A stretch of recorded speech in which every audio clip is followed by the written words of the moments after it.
उमूमन मोमिनीन हमसे पूछते हैं कि हम चाहते हैं कि जब हम नमाज़ पढ़ रहे हों तो हमारे दिमाग में दुनिया का कोई ख्याल ना आए, दुनिया का कोई तसव्वुर ना आए।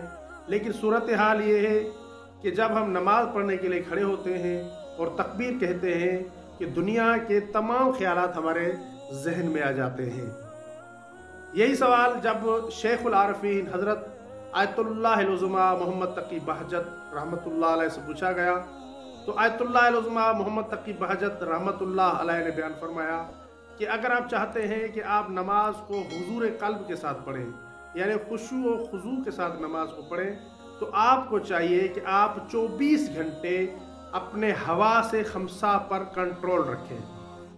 यानी अपनी आँख पर भी कंट्रोल रखें, अपने कान पर भी कंट्रोल रखें, अपनी ज़बान पर भी कंट्रोल रखें। इन तमाम हवास पर इंसान को कंट्रोल रखना चाहिए। जब इंसान 24 घंटे इन हवास पर कंट्रोल रखेगा तो जब ये इंसान नमाज पढ़ने के लिए आएगा तो इसके अंदर खुशू व खुजू होगा और ये इंसान हुजूर क़ल्ब के साथ नमाज पढ़ेगा।